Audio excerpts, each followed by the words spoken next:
I'm speaking with Tom Patrick, partner and head of healthcare property at Barwon Investment Partners. Tom, first of all, it's a great pleasure to have you here participating in the Inside Network's Investment Leaders Forum, Queenstown. Well, thank you for having me. It's a real pleasure and a delight to be here. Something of a homecoming, I believe. Something of a homecoming, proud Kiwi. Yeah. There's not many better places in the world I can think of that host a conference like this, and I think everyone's had a terrific time. So thank you for having me. Correct. It has been good.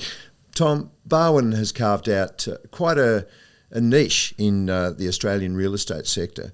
Can you share a bit about the firm's origins, its investment philosophy, and how you approach your efforts to diversify into niche sectors and build that really specialist expertise in those areas? Yeah, sure. Well, we've been in business 20 years, founded by two chaps from the Geelong region there, so hence the name Barwon, Barwon Heads, Barwon River, Yes. Barwon Investment Partners.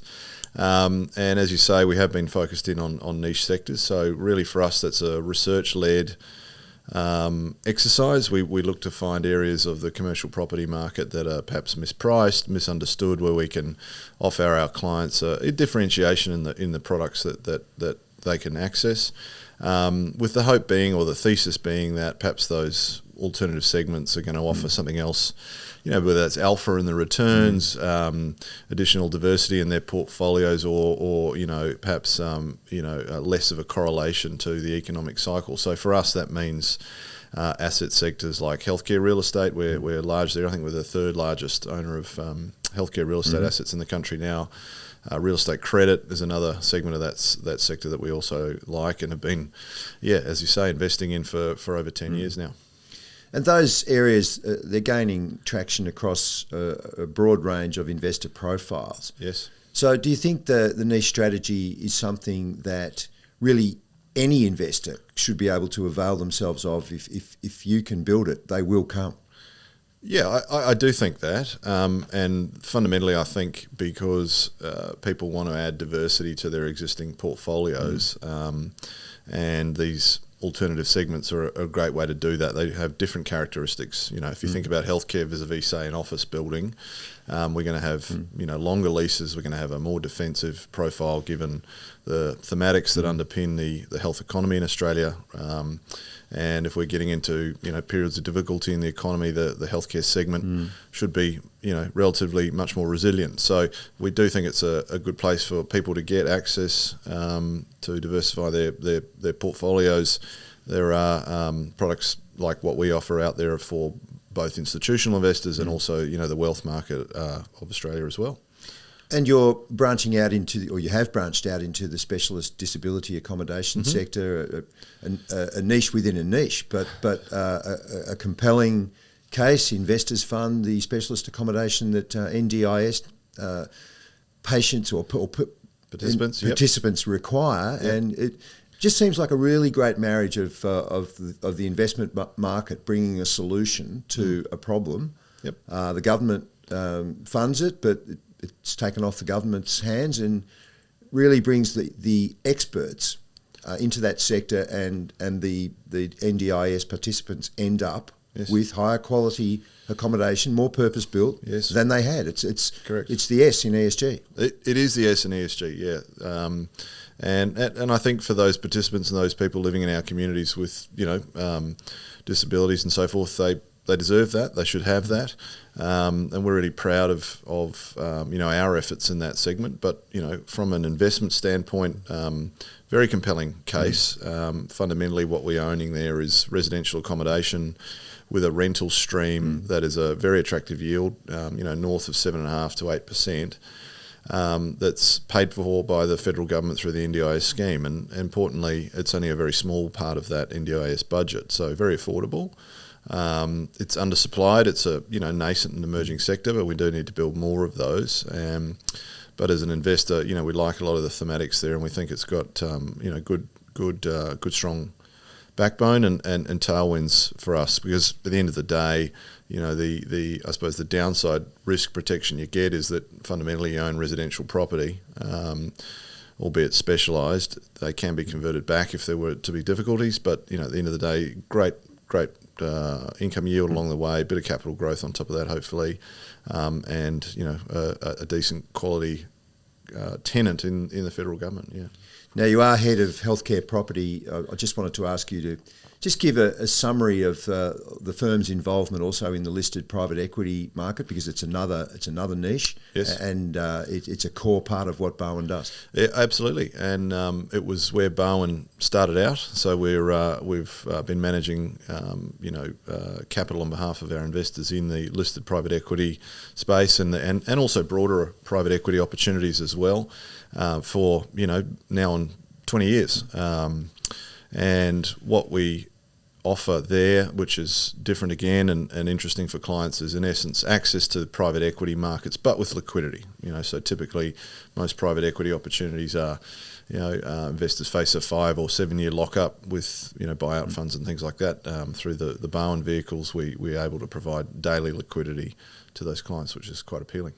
I know you're a very careful firm, but are there other specialist niches that you're examining and may in due course enter? We'll never say never. Can't give away all the trade secrets, but look, there's a few out there that we keep an eye on. I mean, I think for us, really we want to stay focused on what we know well and we know how to do very, very well. There's still a hell of a lot for us to be doing in healthcare property and real estate credit and indeed in private equity. So I think you'll see us focus in on those areas for the foreseeable future. But, we'd like to be minded of opportunities that come along. One of the benefits of being a smaller middle tier manager, if you like, is our ability to be nimble, offer up new products and services to our clients as we come along. But for now we'll be laser focused on what we're doing. As someone who works at the coalface of all of this, comment for me on just the way alternatives as a sector broadens, and it just seems like a lot trickles down from the insto world, eventually becomes available to a more retail investor base, and it just seems to have given investors, the expansion of alternatives seems to have given investors just far more ability to express what particular investments they want to make, particular strategies, and the menu. It just seems like the menu broadening has been such a good thing. Yeah, well, you're spot on. It's almost endless, isn't it? When you think about the places we can be allocating capital and investing in the alts segment. You don't want to do it all. I think, case by case, investors got to pick what they need for their portfolios and find the right allocation across that. There are a myriad of opportunities out there. I think you want to try and keep it reasonably simple. And not get too crazy with it. Yeah, look, again, horses for courses. I think private markets and alternative strategies have been exciting for investors over the last couple of years because they've had reduced volatility and so forth. And that's where a lot of capital flows have been going. So, but again, discussions are nothing's perfect, right? And with real assets or alts, you're trading off a bit of liquidity and things like that as well. So we'll leave that up to the advisors who know their clients well as to how much of the portfolios they should take up. But we are definitely seeing an increase in portfolio allocation across the board to that. Yeah. You mentioned the drivers behind healthcare. How deep and profound are they in terms of your perspective as a property investor in the space, and just how long are those tailwinds going to last, do you think? Well, we've very high conviction in the tailwinds of healthcare, and I think they're going to be quite long dated. I mean, they're generational in many respects, is how you could potentially describe it. We're talking about servicing large cohorts of our demographic in particular ways, and that's really what is the driver of the demand for healthcare services. So, statistically, we know the average Australian will see their GP 4 or 5 times a year. Once they're over the age of 65, however, that's 10 or 11 times a year, so a doubling of demand. And interestingly, we've got a large part of our demographic, the baby boomers, moving into that 65 plus bracket, so we're expecting to see a steep increase in demand for healthcare services, and don't forget the baby boomers all had kids too. So yeah, we're strong and subsisting conviction for that. How we fund that and the types of services we're going to need will change a little bit over time, but fundamentally, we've got unmet demand for services in that space as we sit here today, with likely increase in demand as well coming through given the changes in the demographics. So, we love that. We like the sound of that. We like investing into the infrastructure around that supports that, and the properties that do that too. And we think that's going to be a healthy hunting ground for us, our funds and our clients over the next 10 years at least. And you've branched out into developing with the Calvary Hospital in Canberra. Quite an interesting opportunity where you are partnering with the hospital proprietor to redevelop that hospital. So, is that a shift that we'll see more of, Barwon going into from the ground up development, or do you still ultimately prefer to buy a portfolio of properties? Yeah, still preference for core style investing strategies. Time in the cycle, however, now where we're getting towards the bottom, if not just past the bottom of the real estate cycle, that does offer up an opportunity for us to make allocations to slightly higher risk investment opportunities such as developments. Now, we're not a big developer. You won't see us out there certainly doing greenfield things, but over the years, where our tenants have required us to allocate additional capital to grow their services and things like that, we've been more than happy to partner with them for the appropriate return. And Canberra's an example of that. We've got a number of others that we're exploring as well, and we've done 5 or 6 over the last 4 or 5 years. So we do that.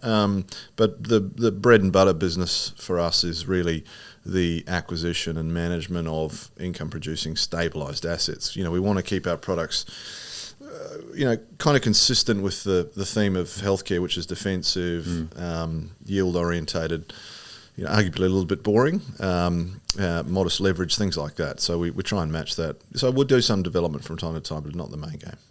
Tom Patrick, Head of Healthcare Property at Barwon Investment Partners. It's been a great pleasure chatting and having you here at the Investment Leaders Forum. Thank you, James. Thanks for having us along.